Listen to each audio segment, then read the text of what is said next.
Hola a todos y todos, hoy hablaremos del porfiriato. Y pónganse cómodos y comencemos. Se conoce como régimen porfirista a la etapa en que Porfirio Díaz gobernó México, periodo que a partir de dos sucesos políticos comienza su gobierno en 1877, meses después de derrotar a los lerdistas e iglesistas. Díaz comenzó su mandato y concluye en 1911 después de haber estallado la revolución.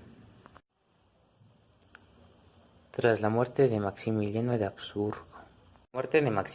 Habsburgo se reinstaló el gobierno republicano. En las elecciones secundarias se optó por reelegir al presidente Benito Juárez, para dar el inicio con la restauración de la República 1867 a 1871. Incorporó nuevas reformas legales para sentar las bases que regirían el Estado mexicano con la finalidad de limitar el poder legislativo y fortalecer el poder ejecutivo, así como proveer los mecanismos de organización. El general Díaz incitó una rebelión mediante el Plan de Noria de 1871, que fue considerado como el primer plan de levantamiento organizado para impedir que Juárez contendiera de nuevo la presidencia. Sin embargo, al final de ese intento no fructificó y Juárez resultó reelecto para desempeñar esa función hasta diciembre de 1876, eliminando toda posibilidad de una transición del poder ejecutivo. Juárez, al continuar en la presidencia, enfrentó movimientos armados que intentaron deponerlo y, a pesar de haberlos controlado, reflejaron la inestabilidad política que se vivía en el país. Sin embargo, Juárez tendría que dejar el poder a causa de una grave enfermedad que lo llevó a la muerte antes de empezar el nuevo periodo presidencial.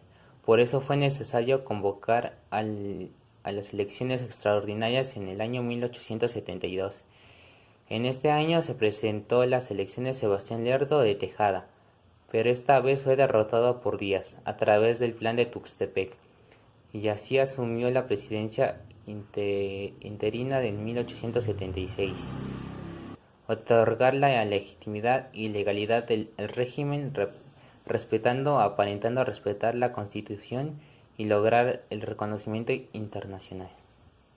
Juárez, al continuar en la presidencia, enfrentó movimientos armados que intentaron deponerlo y, a pesar de haberlos controlado, reflejaron la inestabilidad política que se vivía en el país.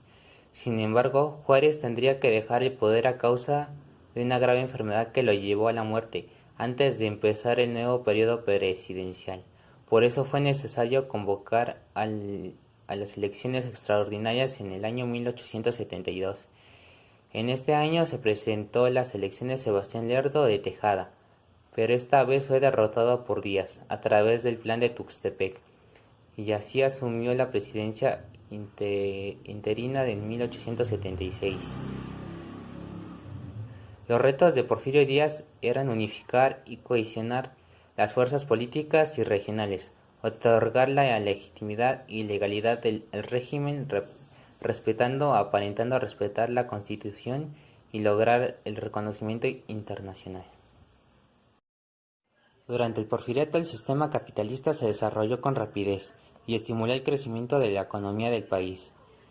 El compromiso de Díaz, que le permitió formar este bloque político y social, fue con las relaciones comerciales con Estados Unidos, particularmente a impulsar la construcción de ferrocarriles para establecer vínculos económicos más firmes y estabilizar el país y la frontera, cuestión que interesaba sobremanera a los norteamericanos. Desde su primer gobierno procuró controlar el poder legislativo, manipulando los comicios de diputados y senadores, recurriendo a todo tipo de fraudes electorales, con objeto de que triunfaran sus incondicionales. Asimismo, buscó someter a los gobernadores al poder del centro, convirtiendo el federalismo en una pura fachada decorativa. Para el gobierno del periodo 1880 y 84, Porfirio Díaz apoyó la candidatura a la presidencia de su compadre Manuel González, que resultó triunfadora en las elecciones. Continuó la obra iniciada por aquel, consolidando su política hasta comunicar la Ciudad de México con los Estados Unidos y establecer la primera institución de crédito, el Banco Nacional Mexicano. La cultura porfirista admiró lo extranjero, pero también presentó un carácter nacional y nacionalista. Hubo apertura hacia nuevas ideas, se pugnó por la reafirmación de los valores humanísticos. En la cultura existió ciertos crecimientos. También se le conoció por la época afrancesada por la literatura y la vestimenta. Para mediados de noviembre de 1907, James Krillman, periodista norteamericano, viajó a México para realizar una entrevista a Porfirio Díaz.